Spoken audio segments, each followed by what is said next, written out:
I want to do vampire all the time, and my vampire impression is so bad. I know. I have that on everybody. I have the problem because I play D&D and stuff right now. I'm DMing. I really only have 3 voices I can do. Mm-hmm. I can do me. I can do over the top wizard, and every accent becomes Southern. And the longer I talk, the more it becomes just a Southern accent. And I can do degrees of Southern, but I've realized that I can't do anything but turn characters Southern. So you if just I have to do have games vampire, that are set in like South Carolina. Yeah, plantation D&D is what we all want to play, right? No, no, not that. Walk it back.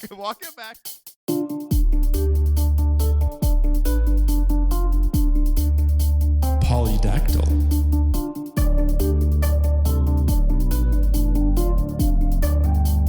Vociferous.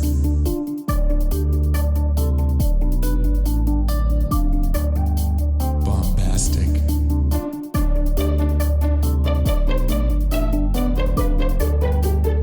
Rectangle.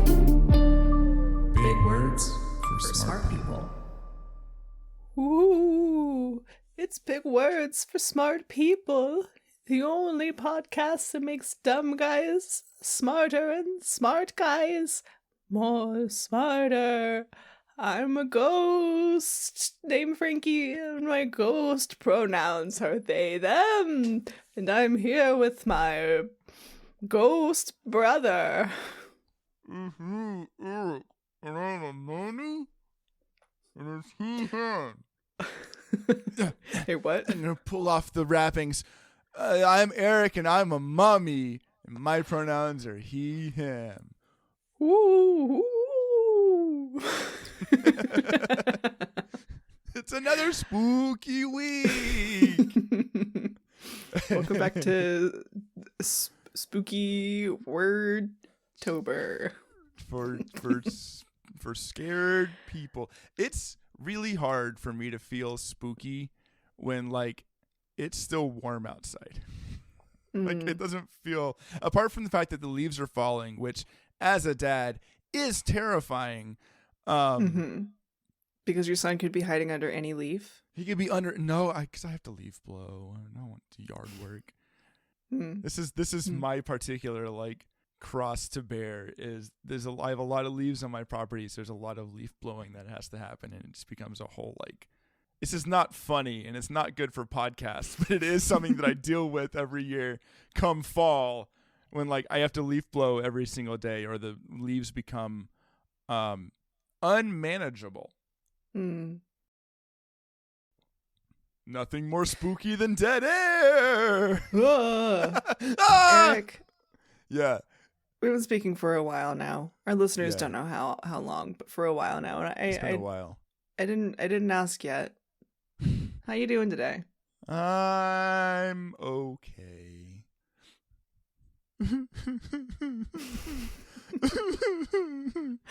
Oh no, what's wrong? I have a word to share with you.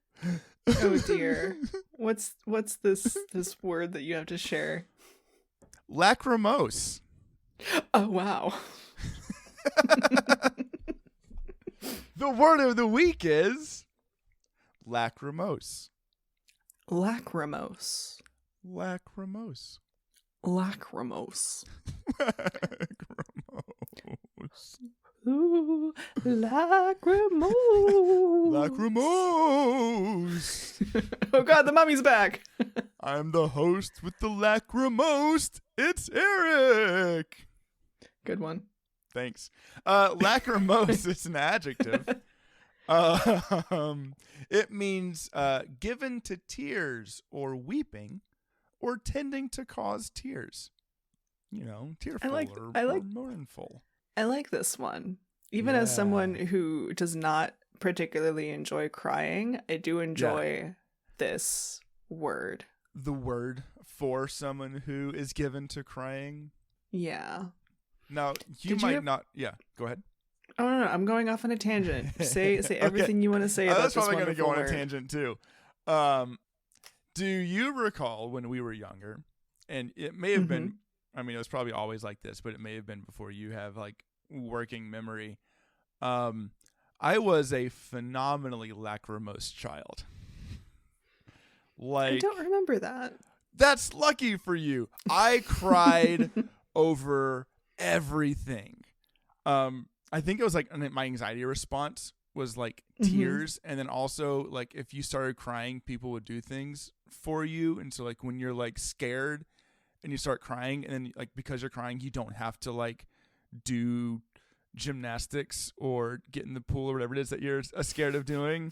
Like, yeah, you did not like gymnastics. I was really bad at it too.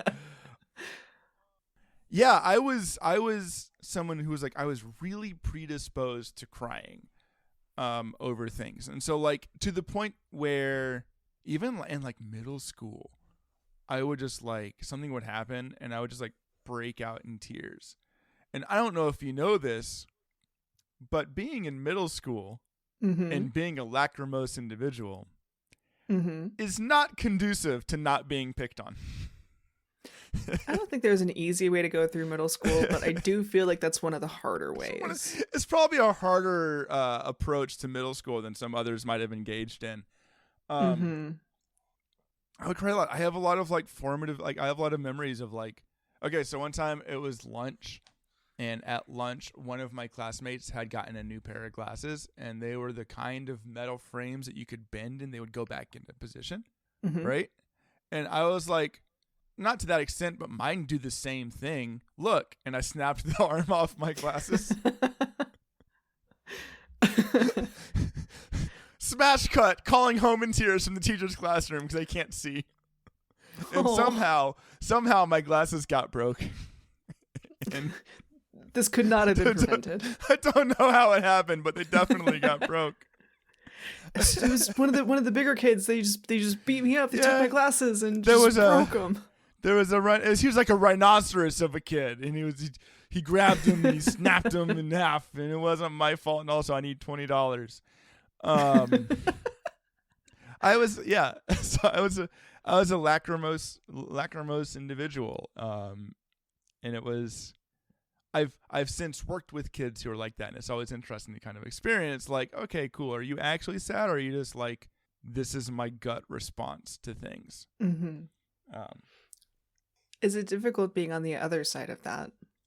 The difference is I still cry really easily, but less in response to accidentally breaking my own glasses, which I have since done, but I didn't cry, I just got angry. But like I cry really easily to like media and things on like I'm the dad that cries on a commercial because in the commercial there's like a father and son doing things together. And it's not even particularly sad, and it's trying to sell me on like acid reflux medication or whatever, but I'm still like, oh, but they're taking out together, and it was really so like I'm really inclined. I cry really easily, and I think I mentioned this in the last episode. I really enjoy, like I don't. It's hard to say this. I enjoy crying. Like I really like the cathartic release of like crying over something. You know what I mean? So like, and I'm not like always seeking out things to cry over, but I like when a piece of media can move me to tears. You know what I mean? Yeah, I mean that means it's successfully gotten a impactful emotional reaction out of you. It's been evocative. Yeah. There's another big word for you. For free. Word. Evocative. Lachrymose. Tears. I do not cry easy, and I don't like crying. Okay. I especially don't like crying in front of other people. Yeah. Which is a hang up of mine. Sure. It's not something that I am proud of. It's just the way that it is. I feel myself getting more emotionally constipated lately. Cool. It's just too much attention when you're crying. I get that. You know, Yeah. people feel like they have to take care of you, which makes me uncomfortable. People touch you, which makes me uncomfortable. That part sucks. Or people are overly validating, which makes me uncomfortable. Frankie, you're valid. Eat my whole entire ass. You're not valid, and I'm the authority on that. Yeah, got your ass. I respect your opinion. There is an exception though. I feel like, there are some times where I'm just really weepy. Sometimes it's a hormone thing, without getting into that whole situation. Sure. But usually lately when I cry because I really love something. Okay. Yeah. Something just makes me really happy. It makes me feel really warm or really safe when So you're just like really chowing down on some like dino nuggets and just like a tear rolls down your cheek? I've only cried over food once, and that wasn't a comfort thing. It was just that good. Oh yeah, it was when I made you a bundle of joy. I remember that. Don't have to worry about it. We'll just sort of lean into it. that was the second time. Oh, okay, cool. The first time was eating trout almondine with mashed potatoes and haricot vert. It was still maybe one of the best things I've ever eaten. That's cool. I mean, haricot vert is just a fancy way of saying green beans, and yes. He says otherwise is like tripping. It's just a way to be pretentious when you eat green beans. It was the almondine sauce and the mashed potatoes, because almondine sauce is like brown butter and almonds. Yeah, man, that's nuts. Yeah, it is. Okay. But something that makes me cry is the Golden Girls. Okay. I love the know Golden you're Girls. a big fan. Yeah. Yeah. I watched Golden Girls maybe like 2 or 3 times with our Nana. Okay. And, hey, that's gonna do it already. Yeah. Yeah, it's just it is locked in there forever, and like sometimes just like thinking about the Golden Girls theme song will make me cry.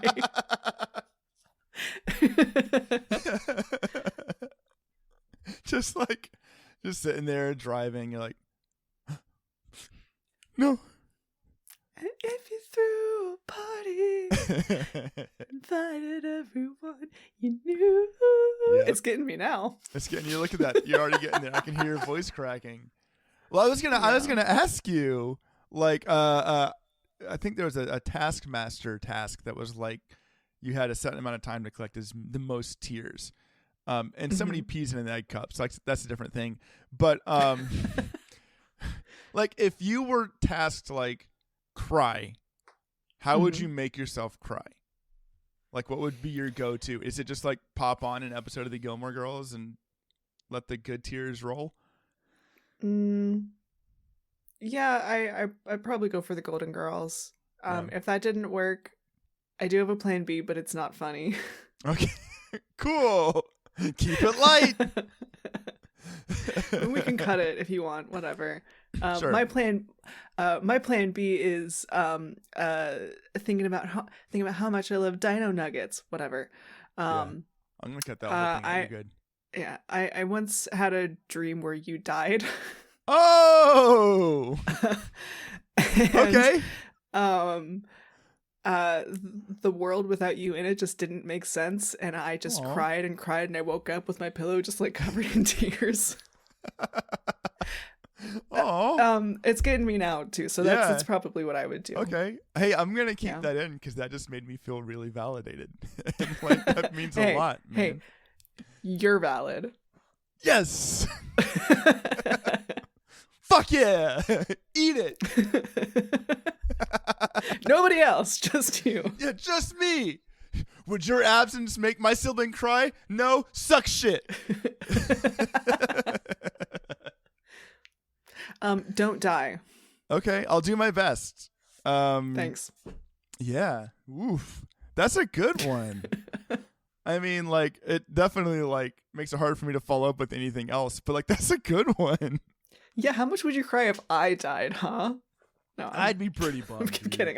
Let's be real. I'd be pretty bummed because like if people ask me like my 2 truths and a lie, I'm not that interesting. So one of them is I have a sibling who lives in another country. So like if that stops being true, I don't even know what I got anymore. It's like I kind of do 2 podcasts, I guess. Like you're gonna have to find another podcast host. It's just the synergy is not going to be the same. Yeah. It's That's gonna the be hardest rough. part when a loved one dies, is finding a new podcast host. If I have to do this podcast with somebody else, then I actually have to care what they think about me. And I don't know if I could do this podcast with that level of heat. Like, I definitely couldn't. that's not going to happen. That's why I don't do a podcast with my wife.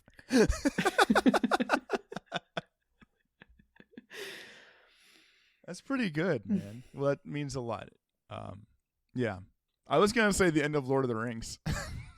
Ooh, that's a good one. Dude, okay. Oh my God. I got like 6 points. Like the lighting of the beacons to signal that to Gondor is that whole swelling. I'm such a sucker for momentous swelling orchestral beats. Like when the music is building up, just like it could be set over someone eating a piece of toast with like Marmite on it. And if the music was like that amazing, like swelling, compounding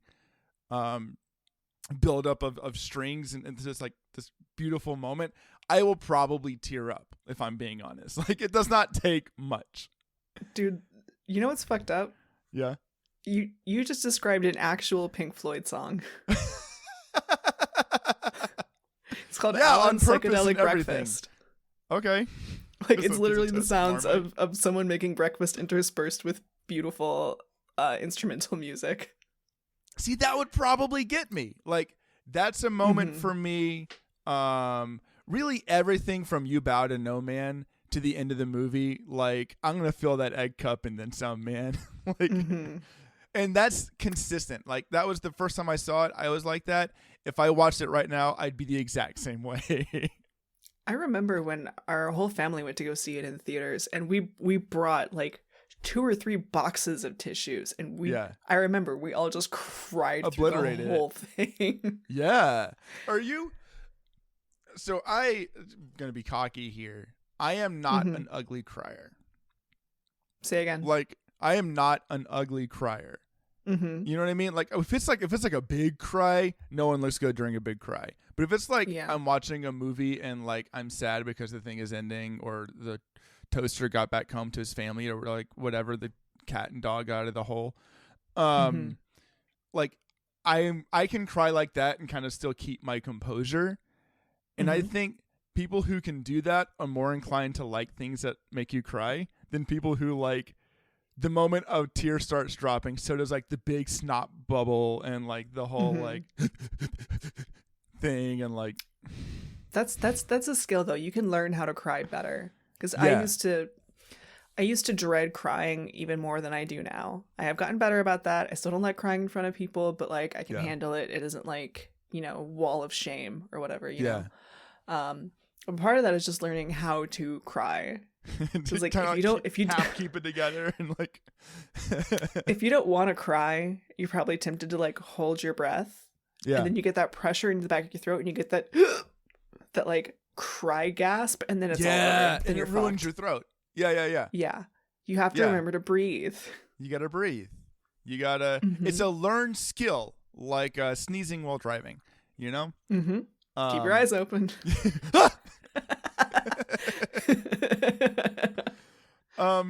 Can I take a hard left turn and talk about where I got this word from? Because it's a whole different conversation topic that I think is very interesting. Yes. Okay. I have a hunch. Because you're looking at my notes. Now that I'm reading your notes, now I know this word from something different, but you go right ahead. Okay.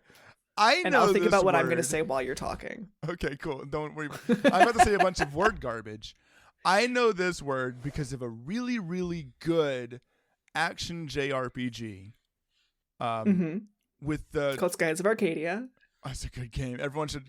All right, we're just going to talk about Skies of Arcadia on every episode from now on. That's all I want to do. This is a Skies of Arcadia podcast. Joke's on you. We tricked you. You thought it was words. Really, it's about Vise and all his cool friends. It's a really good game with a terrible name called Ys, which is YS, like the letter YS. 8, Lachrymose of Dana. Which that is a really bad name. It's a really bad name. No, that's like Lies of P level bad. That's what I wanted to like have fun with. Like, first of all, like all of these JRPGs and stuff, when you play them, as you play them, like the dumb names they put together start to make sense. Like Lachrymose is a real thing. It's Latin for weeping or tearful. And it's part of the Catholic Requiem Mass, which is the Mass for the dead. And like the Dana, the character in the game, like there's a lot of musical symbolisms. Like the Lachrymose of Dana is her like song for the dead. And it's a really cool game. Everyone should play it. It's maybe the best Ys game. But the name is garbage. And when you have to walk up to the GameStop counter and ask for it, can I get a copy of Ys 8 Lachrymose of Dana? They look at you like you're having a stroke. You might be. And you might be, for all I know. That made me think about the long storied history of absolutely terrible named video games. And I've pulled a sample for you from across the spectrum, just so you can appreciate and just try to piece together what the game is about. So the first example here is called Dominion, Storm Over Gift 3. Now, Frankie, this is important. Not a sequel.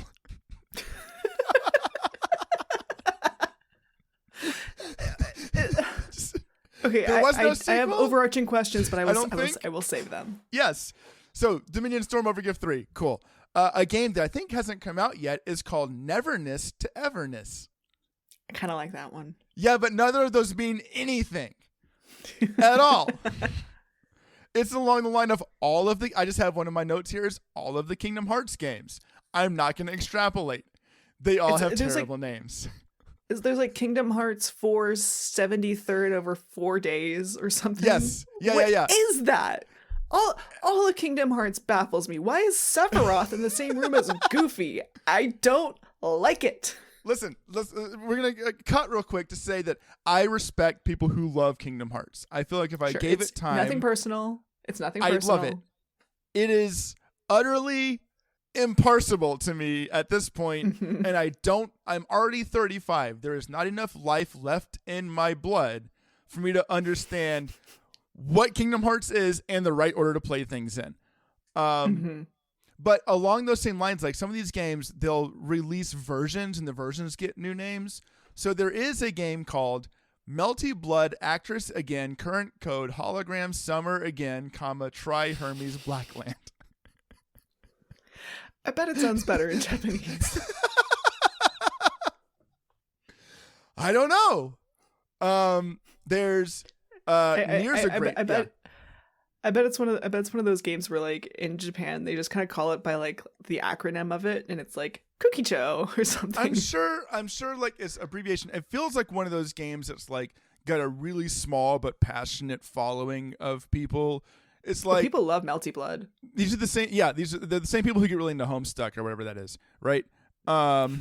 Different group of people, my guy. Totally different group, but like that same like degree of like small but dedicated online community for it. I don't know anything about it. I think the name's fascinating. I do know about Nier games, and there is a Nier game called Nier Replicant version 1.22474487139 ellipses. Because it just keeps going. That's the full name, but that's really Yoko Taro making a joke about like versions of things coming out anyways. But the square root of pi? No, it's just like that's the version number. Nier's cool. Good, man. You should play Nier.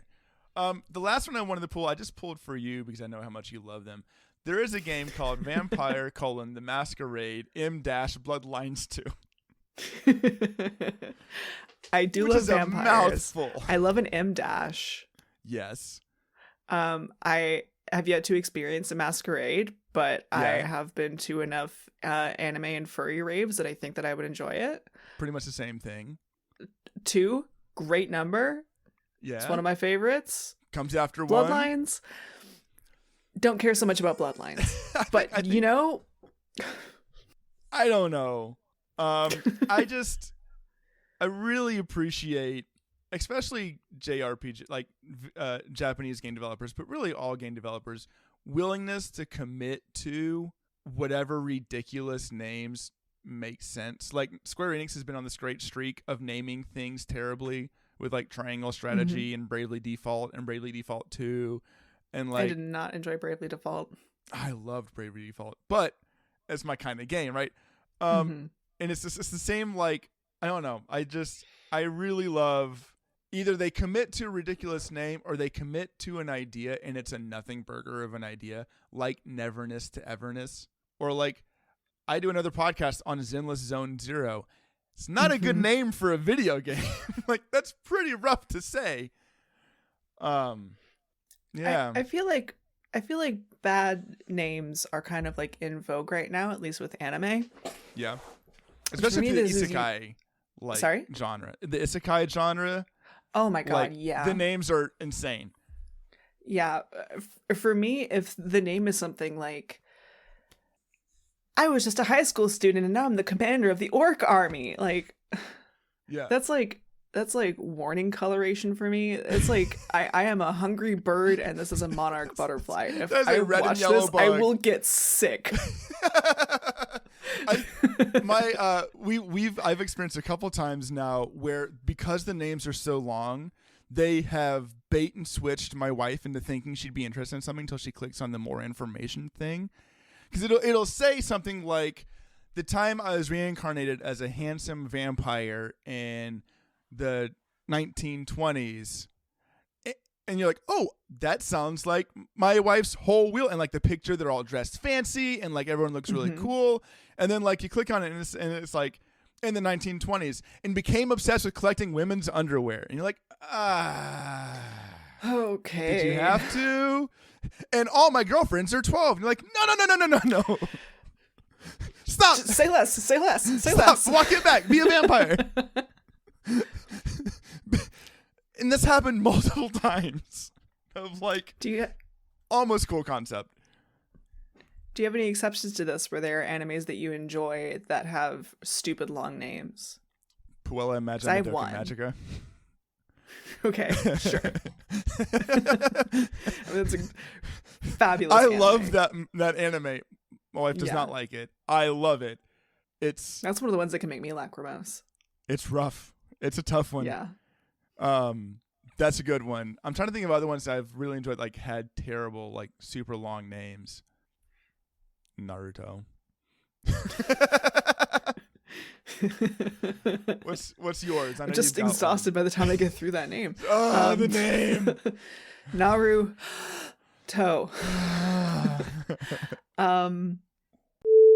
Hey folks, this is Eric. At this point, Frankie and I kind of got on a wild, long anime tangent, which isn't bad, but also probably isn't listenable to most people. So I'm going to spare everybody that chat. But if you want to hear it, I'll just go ahead and throw that on at the end of the episode after the closing song rolls. So it's there if you want to hear it, but if you don't, which I get, you're welcome. It did make me this word also made me think of like the banshee, like just thinking about like spooky things. Yeah. Right? She screams. She's like, I'm so banshee. glad Discord clipped that out. But yes, she screams. It wasn't that bad. She heralds the death of a family member through screaming, wailing, shrieking, or keening. And keening is a really cool word. Yeah. We love a woman with a job. Get it, girl. Get that bag, queen.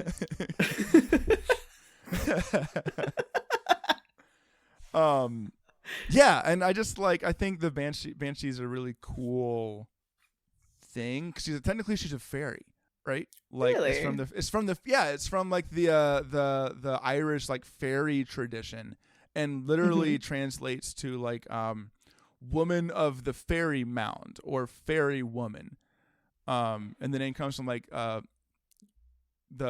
it's connected to like the mythologically important Tumuli pronunciation. We'll see. Like the mounds Next that dot episode. Irish countryside.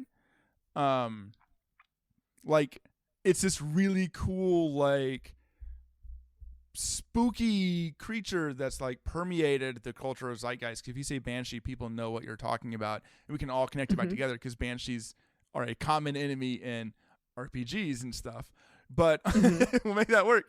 But like, I really liked this, like this thing that is scary or terrifying, but like is trademarked by like crying or like wailing and like being lachrymose is really fascinating to me.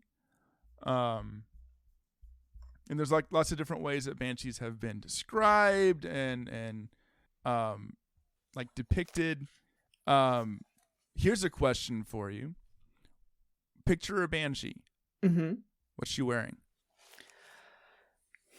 Some kind of tattered cloak or dress. What color is it? Probably gray. Green. Maybe like a dark green. It would be green. Yeah. Which I mean, am I just thinking that because of Ireland? Probably. Like, but I think that's kind of, itself is kind of fun. Is like we don't usually attribute color to spooky things, right? They tend to be like monochromatic. What about dark?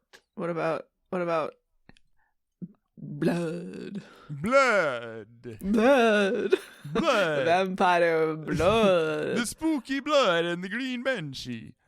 Or like a white ghost, or like a dark blue-green kelpie. Kelpies are cool too. That's a whole different episode. I Mm-hmm. like talking about kelpies. Mm-hmm. Yeah, man. I don't know. I think I just like so often. I don't know. It's kind of a neat inversion of the scary thing also being the thing that's shedding tears or is doing the wailing. And being scary and loud is also interesting to me. Mm-hmm. I don't know. It's cool. What scary loud things are in your life? I have a child.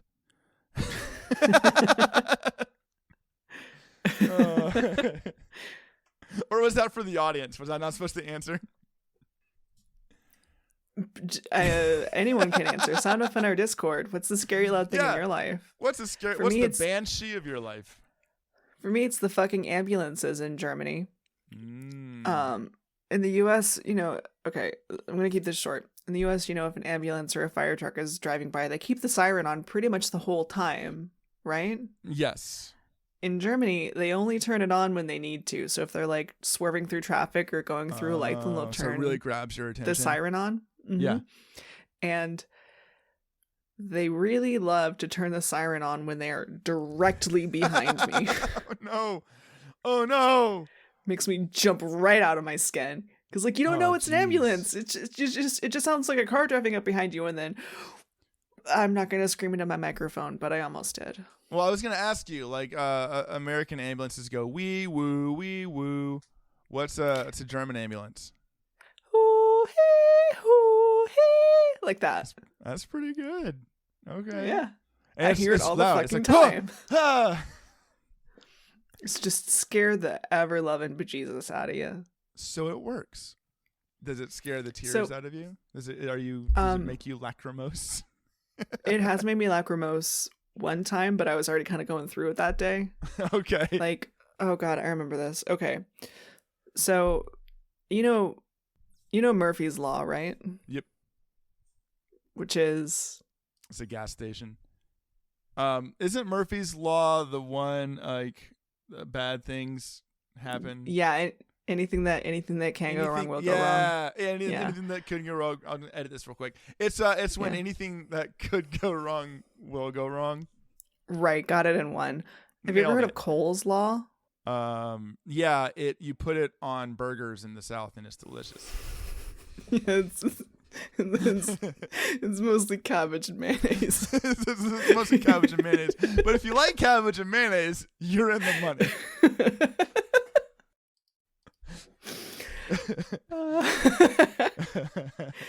I hope that makes up for all the anime talk. Yeah, well, we'll find out.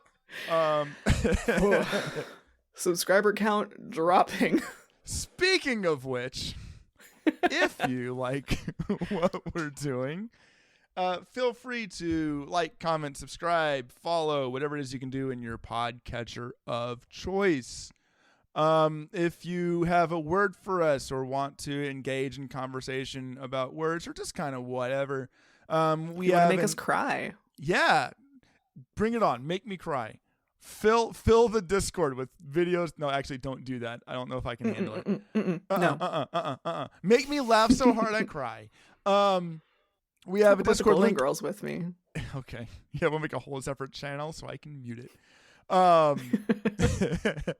We have an email in our and Discord link in our show notes. Feel free to drop us a line. Hey, buddy, it's okay. You don't need to cry. Our bees were drawn by lava salmon, and you can find more from her in the show notes. It's okay. We will be back next week with the penultimate word in our spooky word October. Spooky wordtober. Octobword. Our Octobword. Oh my god, there it is. Octobword. We did it. Oh man. Should I say the thing? Yeah, say the thing. Friends and enemies and everyone in between, we sincerely hope that you have a very lachrymose week. We sincerely hope? We Wait a minute. sincerely hope. I really hope. We You must. very, very, very, very much want for you to have a lachrymose week. We want to see you cry. Insist. Bring the tears. Send them to us. In a little Ziploc baggie. In a little Labeled egg and cup. postmarked.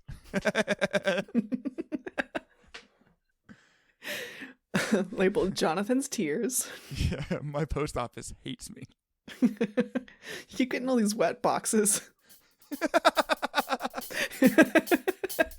Just an envelope with a little bit of liquid in it.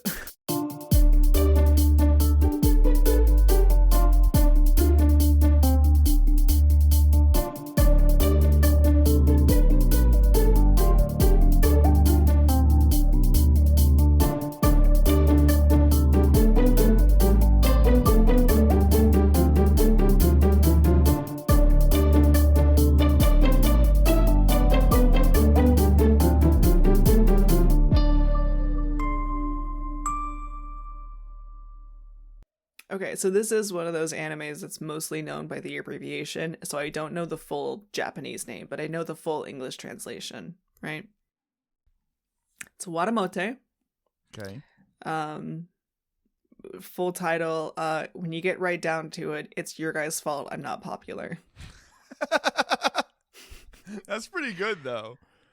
And it is fucking hard to watch, dude. It's about a middle school student with the most social anxiety a person can have. Like she cannot function around other people.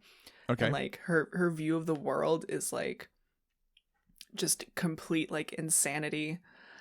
She doesn't understand how other people work. She doesn't understand how friendship works, or how like even like collegial just like classmate relationships work. Yeah, she just doesn't get it. Okay. It is a comedy. Cool.